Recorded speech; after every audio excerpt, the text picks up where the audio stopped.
Bonsoir à toutes et tous, j'espère que vous allez bien. Je voulais faire une petite vidéo ce soir sur une thématique et cette thématique va être l'empathie. Alors, qu'est-ce que l'empathie? À la base, l'empathie est à mon sens une qualité.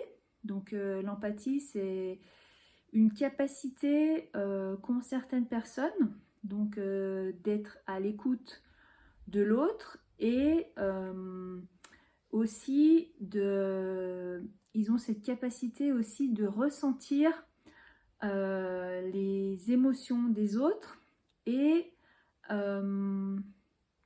comment certains ont même la capacité, notamment les êtres hypersensibles et hypersensitifs, de ressentir à l'intérieur de leur corps les émotions des autres. Donc être empathe, c'est ça. Pourquoi c'est une qualité? C'est une qualité parce que finalement, quand on est empathe, on permet à autrui de pouvoir finalement, en tant qu'ami ou en tant qu'accompagnant ou en tant que professionnel, mais pas que accompagnant d'ailleurs, de donner à quelqu'un un espace bienveillant dans lequel cette personne peut se déposer sans jugement. Et la personne empathe a cette capacité d'accueillir ce que l'autre personne déverse sans la juger et aussi en ressentant les émotions de l'autre. Par contre, l'empathie a aussi ses limites, puisque certaines personnes, encore une fois, notamment les hypersensibles et hypersensitifs, comme je l'ai dit tout à l'heure, ressentent de manière très prononcée, jusqu'à l'intérieur de leur corps, les émotions d'autrui.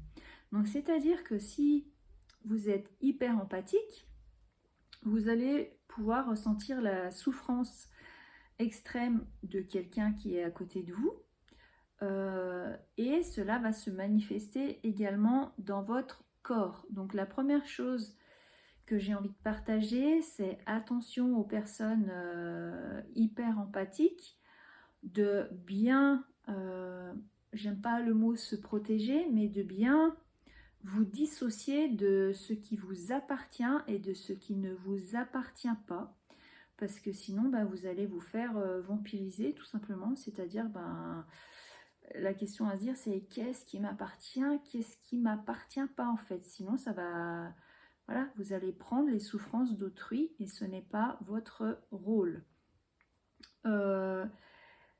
Attention aussi aux personnes très empathiques, trop empathiques. En fait, l'empathie, c'est quelque chose de bien, à mon sens, mais quand on l'a à l'excès, la frontière est subtile.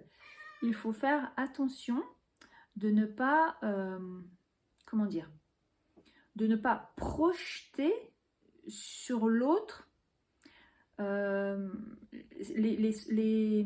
dire, la personne peut avoir des souffrances, elle vous les exprime. Peut-être cette personne a des souffrances, elle a envie de prendre des décisions dans une situation, et vous, en fait, vous allez ressentir ces souffrances. Mais comme vous êtes hyper empathique, vous allez même aller plus loin. C'est-à-dire, elle va vous émettre des choix de décision pendant lesquels elle hésite, et vous allez projeter en étant hyper empathe tout ce qu'elle pourrait ressentir dans chacune dans chacun des choix qu'elle met en option de décision. Et là, c'est là où c'est très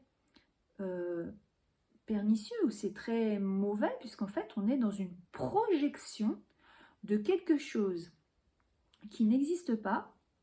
Et en plus, vous imaginez une souffrance que la personne pourrait ressentir si elle choisissait telle et telle et telle situation. Pourquoi je parle de ça? Parce que les personnes hyper empathiques ont un lien particulier à la souffrance. Vous allez me dire, personne n'aime souffrir, mais les personnes hyper empathiques ont, à mon sens, une notion de la souffrance encore plus particulière que les autres. C'est-à-dire, ils aimeraient une sorte d'utopie, ils aimeraient que la souffrance n'existe point du tout sur cette terre, Et on sait tous très bien que c'est impossible. Mais même en le sachant, les hyperempathes aimeraient au fond de leur cœur que les personnes qu'ils côtoient ne souffrent pas. Donc, quand une personne souffre et qu'elle émet, qu'elle a une décision à prendre et qu'elle émet une projection de choix à prendre, la personne hyper empathique à côté peut faire l'erreur d'étudier tous les choix possibles. Au départ, c'est une belle intention de se mettre à la place de l'autre et se dire ok, ben non, là, peut-être, j'ai pas envie qu'il souffre, mais en fait, il faut bien comprendre que vous n'avez aucun pouvoir sur la souffrance d'autrui. Et en plus, on est dans une projection. La personne n'a encore pas pris sa décision de choix. Donc inutile en arborescence d'aller en tant qu'hyper-empathe. Vous ne pouvez pas tout contrôler. Et les hyper-empathes ont souvent ce trait de caractère qui est comme... Il faut faire très attention en fait. C'est très subtil et on peut vite basculer du mauvais côté. Enfin voilà, le niveau d'hyper-empathie est trop élevé. Donc recentrage, laisser à chacun ce qui leur appartient. Ok, on a cette capacité lorsqu'on est empathe de ressentir les émotions d'autrui, d'être à l'écoute, mais encore une fois, sachez poser vos limites. N'allez pas au-delà de vos limites, ce n'est pas votre rôle en tant qu'hyper-empathe. Vous n'êtes pas le sauveur de toute la planète. Là encore, la frontière est minime et nombreux sont les hyper-empathes qui vont aller dépasser cette frontière. Donc tout le travail d'un hyper-empathe, à mon sens, est le recentrage.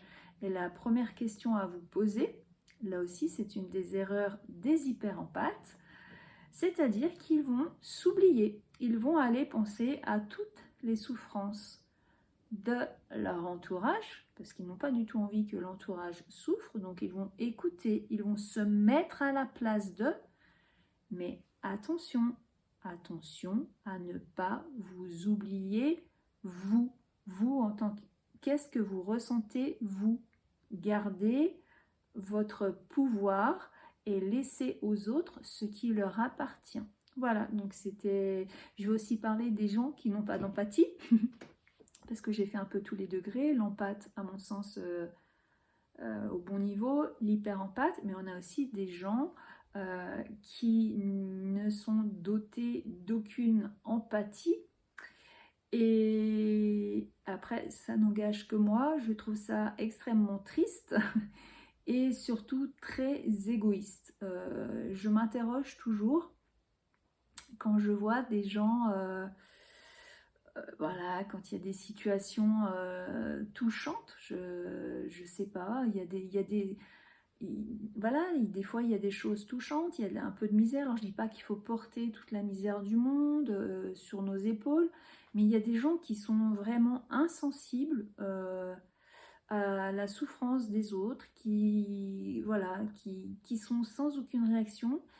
Et à mon sens, quand l'empathie est inexistante, moi j'appelle ça, mais encore une fois ça n'engage que moi, j'appelle ça de l'égoïsme. Comment on peut être insensible à la souffrance de quelqu'un? Comment peut-on être pas prêt à donner une écoute, un espace bienveillant lorsqu'en face on voit une personne en demande? Voilà, ça c'est toujours quelque chose qui me laisse un peu perplexe.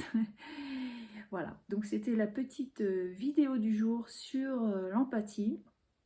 Et j'espère qu'elle aura pu vous éclairer un petit peu. Je vous remercie de m'avoir écouté. Je vous souhaite une belle soirée.